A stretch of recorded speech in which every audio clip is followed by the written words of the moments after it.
Hello friends, welcome to a channel pharma की दुनिया। तो आज का हमारा टॉपिक है dengue. Dengue also known as break bone fever. Dengue को हम ब्रेक बोन फीवर क्यों कहते हैं? क्योंकि डेंगू में जो हमारे स्पेशली बोन और जॉइंट्स होते हैं उनमें सीवियर पेन होता है, इसलिए इसको ब्रेक बोन फीवर कहते हैं।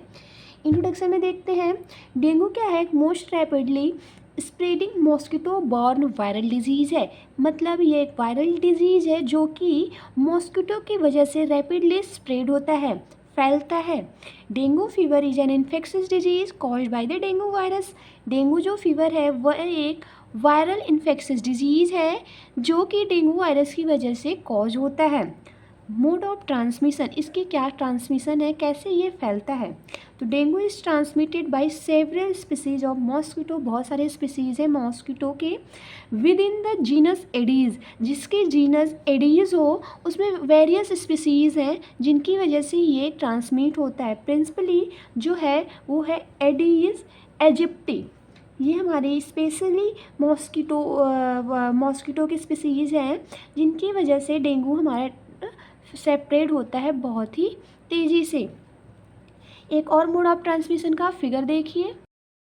इस फिगर में आपने फर्स्ट स्टेज में देखा कि अनइन्फेक्टेड एडीज एजिप्टी मॉस्किटो क्या करता है, एक पर्सन को, हेल्दी पर्सन को काटता है। ठीक है, सेकेंड स्टेप में है कि वो हेल्दी पर्सन को काटता है, जिससे जो मॉस्किटो के लार्वा में जो हमारे वायरस होता है, ठीक है, वायरस क्या है, हमारा डेंगू वायरस जो है वो हमारी स्किन से परमिट होके हमारे जो हेल्दी पर्सन है उसकी स्किन में परमिट होके जाता है, उसकी बॉडी के अंदर जाता है, जिससे वो पर्सन डेंगू इन्फेक्टेड पर्सन हो जाता है। सेकेंड स्टेप में आप देखिए। फिर थर्ड स्टेप में क्या होता है कि अब उस पर्सन को जो भी मॉस्किटो बाइट करता है, ठीक है, उसके बाइट करने से उस मॉस्किटो में भी डेंगू वायरस आ जाते हैं और वो मॉस्किटो अब जिन जिन पर्सन को बाइट कर रहा है उनको भी डेंगू वायरस उनके बॉडी के अंदर इंटर हो जाएंगे। फिगर के थ्रू फिर से समझ लीजिए। जैसे कोई ये मॉस्किटो है, फिगर पे नहीं जाइएगा, ठीक है, ये हमारा मॉस्किटो है, ठीक है, ये मॉस्किटो कौन सा है? एडीज, ठीक है, ये मॉस्किटो हमारा एडीज एजिप्टी मॉस्किटो है। ये एजिप्टी मॉस्किटो, ठीक है, यहाँ पे डेंगू वायरस इसके लार्वा में रहता है। ये जाके किसी अगर पर्सन को काटता है, ठीक है, बाइट करता है किसी पर्सन को, तो ये पहले तो हेल्दी पर्सन को बाइट करेगा, ठीक है, हेल्दी पर्सन है, ठीक है, हेल्दी पर्सन। देन ये जाके जब बाइट करेगा तो ये हेल्दी पर्सन क्या हो जाएगा? डेंगू इन्फेक्टेड पर्सन होगा, ठीक है, इसके स्किन के थ्रू उसके बॉडी में पेनिट्रेट हो जाएगा वायरस, ये हो गया डेंगू इन्फेक्टेड पर्सन, ठीक है। अगर आप लोगों ने हमारी मलेरिया वाली वीडियो देखी होगी तो इसको आप बहुत अच्छे से समझ सकते हो, ठीक है। पर्सन है, मैं लिंक में डिस्क्रिप्शन दे दूँगी, आप वहाँ से मलेरिया की वीडियो देख सकते हो। अब ये पर्सन को जो मॉस्किटो बाइट कर रहा है, ठीक है, डेंगू वायरस पर्सन को जो मॉस्किटो आके बाइट कर रहा है, अब ये मॉस्किटो जिन जिन पर्सन को पहले आके इनको बाइट किया, ठीक है, क्या किया? बाइट किया डेंगू इन्फेक्टेड पर्सन को। अब ये मॉस्किटो जिन जिन हेल्दी पर्सन को भी बाइट करेंगे वो क्या हो जाएंगे? वो पर्सन भी हमारे डेंगू इन्फेक्टेड हो जाएंगे, ठीक है, ये पर्सन भी हमारे डेंगू इन्फेक्टेड पर्सन हो गए, ठीक है। इससे ये डिज़ीज़ बहुत ही तेज़ी से फैलता है। स्पेशली ये जो डिज़ीज़ है वो बारिश के टाइम में बहुत ज़्यादा फैलता है, बिकॉज़ बारिश के टाइम में क्या होता है ना, मच्छर बहुत ज़्यादा तेज़ी से डेवलप होते हैं। जैसे आप कूलर है घर में, कूलर में पानी इकट्ठा छोड़ दिया, उसकी वजह से बारिश में घर के आसपास जो नाले होते हैं या गड्ढे होते हैं उसमें काफ़ी दिन तक पानी जमा रहने लगता है। उसकी वजह से ना घर में कोई ऐसा छत पे या कहीं ऐसा कोई बर्तन है जो पर्टिकुलर वहाँ पे है तो गंदा पानी उसमें इकट्ठा हुआ है, तो उसकी वजह से वहाँ पे मच्छर बहुत ही ज़्यादा बनने लगते हैं, ठीक है, डेवलप होते हैं, जिनकी वजह से स्पेशली बारिश के टाइम पे डेंगू के स्प्रेड होने के चांसेस बहुत ज़्यादा बढ़ जाते हैं। जुलाई टू अक्टूबर डेंगू के जो चांसेज है वो बहुत ज़्यादा हो जाते हैं, तो आप लोग प्रॉपर प्रिकॉशन लीजिए। मैं प्रिकॉशन को आगे वीडियो में डिस्कस करूँगी। ये डिज़ीज़ मदर टू फीटस भी होता है, अगर माँ को है तो बच्चों को भी हो सकता है। इसकी एपिडेमियोलॉजी को डिस्कस करते हैं। ठीक है, एपिडेमियोलॉजी क्या है, इंडिया में फर्स्ट आउटब्रेक जो था वो उसका रिकॉर्ड, इंडिया में जो रिकॉर्ड टूटा था वो था 1812 में, 1812 में। ठीक है, उस टाइम पे बहुत ज़्यादा डेंगू के पेशेंट थे। नेक्स्ट क्या है, डेंगू से एनुअली एक साल में 50 मिलियन से ज़्यादा पर्सन इन्फेक्टेड होते हैं डेंगू से हर ईयर। ठीक है, नेक्स्ट क्या है, ईटियोलॉजी क्या है, डेंगू वायरस कॉज किससे होता है, डेंगू किससे कॉज होता है, डेंगू वायरस से। डेंगू वायरस को DENV से भी हम कहते हैं। ये एक सिंगल स्टैंडर्ड RNA वायरस है। स्पेशली एडीज एजिप्टी एक फीमेल मॉस्किटो है जिनकी वजह से डेंगू वायरस बहुत ही तेज़ी से रैपिडली स्प्रेड होता है। अब हम इसकी पैथोफिजियोलॉजी को समझते हैं। पैथोफिजियोलॉजी में क्या है, बाइट्स ऑफ एडीज एजिप्टी, एक हेल्दी पर्सन है, मान लो ये हमारा हेल्दी पर्सन है, इसको एजिड एजिप्टी आके बाइट करता है।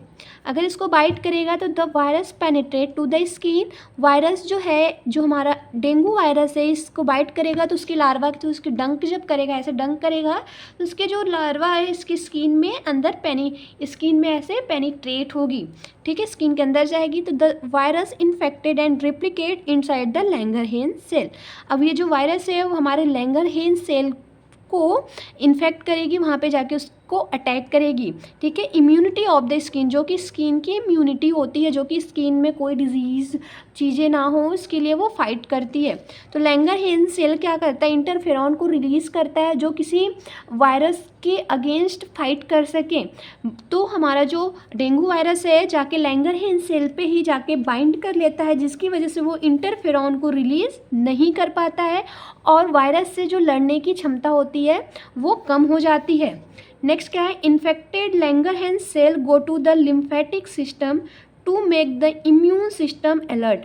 इन्फेक्टेड, अब जो लैंगरहेंस सेल है वो तो इन्फेक्टेड हो गया है, वो तो खुद प्रोटेक्ट नहीं कर पा रहा है स्किन को, क्योंकि वो इंटरफेरॉन जो रिलीज़ कर रहा था वो रिलीज़ नहीं कर पा रहा है, क्योंकि यहाँ पे आके हमारी जो वायरस है वो बाइंड हो गई, इसको अल्टर्ड कर दिया है। तो अब ये जो इन्फेक्टेड लैंगरहेंस सेल है वो लिम्फेटिक सिस्टम को अलर्ट करती है, हमारे गो टू लिम्फेटिक सिस्टम, ये लिम्फेटिक सिस्टम के पास जाती है और हमारे इम्यून सिस्टम को अलर्ट करती है। Then goes to circulation. ठीक है, उसके बाद सर्कुलेशन में जाती है।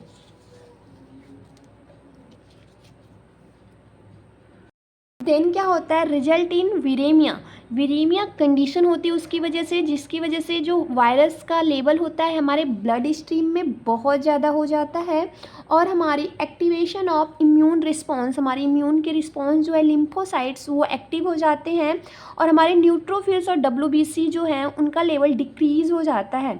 Release of pyrogens causes fever and increase the blood pressure in vessels. यहाँ पे इम्यून सिस्टम हमारे एक्टिव होने की वजह से जो लिम्फेटिक सिस्टम, लिम्फोसाइट्स हमारे जो एक्टिव होते हैं, जिनकी वजह से हमारे इन्फ्लामेटरी मीडिएटर्स एक्टिव हो जाते हैं और हमें रेसेस होना, फीवर होना, फाइनली हमें डेंगू कॉज हो जाता है। ठीक है, एक बार आप इसको डिस्कस अपने से एक बार पढ़िएगा, नहीं समझ में आए तो आप कमेंट में ज़रूर कमेंट करिएगा। सिम्टम्स इनके फेजेस के बेस पे डिवाइड किया गया है। इनके फेजेस के बेसिस पे सिम्टम्स को यूजुअली 3 फेज में डिवाइड किया गया है। फर्स्ट की फेज क्या होता है, फेब्राइल फेज। फेब्राइल फेज में क्या होता है, हाई फीवर रहता है, 104 डिग्री फ़ारेनहाइट रहता है। ठीक है, हेडेक होता है, सर दर्द हो जाना, नोज और माउथ से ब्लीडिंग होना, मसल्स एंड जॉइंट्स में पेन होना, वोमिटिंग होना, रैसेस होना, डायरिया जैसी कंडीशन होती है। क्रिटिकल फेज में क्या होता है, हाइपोटेंशन मतलब हमारा जो ब्लड प्रेशर है वो लो हो जाता है, हमारे प्लूरल इन्फ्यूजन होता है, GIT ब्लीडिंग होती है। रिकवरी फेज में क्या होता है, ईचिंग होती है, हार्ट रेट हमारी जो है वो स्लो हो जाती है, सीजर्स आते हैं, झटके लगते हैं। ठीक है, साइकोलॉजिकल डिसऑर्डर कंडीशन होती है। अलर्ट लेवल ऑफ कॉन्शियसनेस हमारे अल्टर्ड लेवल ऑफ कॉन्शियसनेस, हमारे जो कॉन्शियसनेस की लेवल है वो रुकती है, अल्टर्ड होती है। इसके अलावा एक वार्निंग स्टेज होता है, बहुत सीवियर स्टेज होता है। स्टेज में क्या होता है, abdominal pain, ongoing vomiting, liver की इनलार्जमेंट होना, म्यूकोसल ब्लीडिंग होना। ठीक है, और लेथार्जी बहुत ही ज़्यादा, वीकनेस फील करना, कमज़ोर होना, ये सारे कुछ प्लेटलेट्स का लो हो जाना, डब्ल्यूबीसी हमारे बॉडी में कम हो रहा है जिसकी वजह से प्लेटलेट्स हमारे जो हैं वो डाउन हो जाते हैं, ये हमारी वार्निंग साइंस हैं। इसके बाद इसको डायग्नोसिस करने के 2 वे हैं, डायरेक्ट और इनडायरेक्ट। डायरेक्ट में क्या होता है, डिटेक्शन ऑफ वायरल कंपोनेंट्स, हमारे जो वायरल कंपोनेंट्स हैं उनको हम डिटेक्ट करते हैं। फर्स्ट मेथड क्या है, आरटीपीसीआर।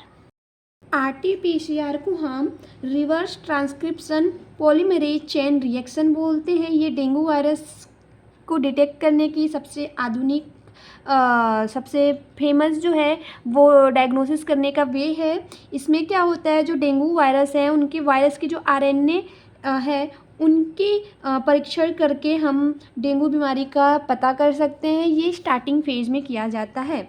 इसके अलावा NSAAG डिटेक्शन बाय एलिजा और लेटरल फ्लो रैपिड टेस्ट की वजह से, और इनडायरेक्टली हम बाय सेरोलॉजी इसके टेस्ट को करते हैं।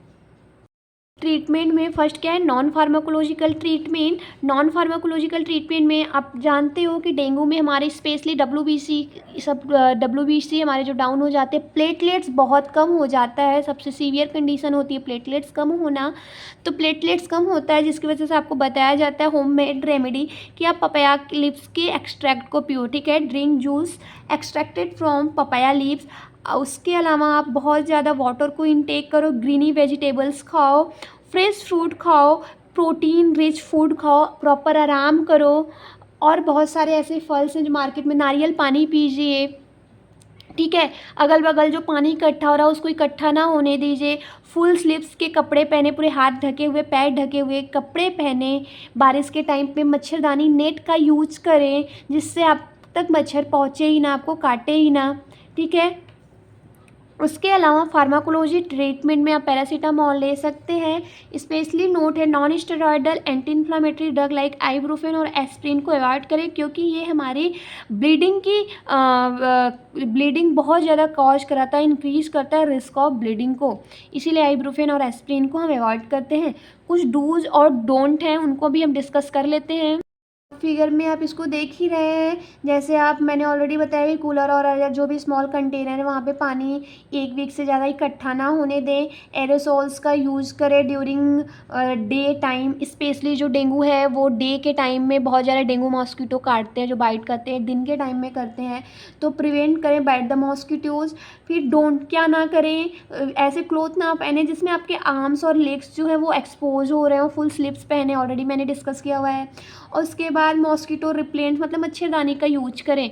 ये कुछ घरेलू नुस्खे हैं जिनकी वजह से आप डेंगू से बच सकते हो। बारिश का टाइम है तो प्रॉपर आपको प्रिकॉशन की ज़रूरत है, तो आप लोग प्रिकॉशन लीजिए।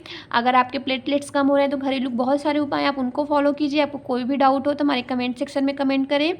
वीडियो अच्छी लगी हो तो एक लाइक, कमेंट और शेयर ज़रूर कीजिए। Thank you so much.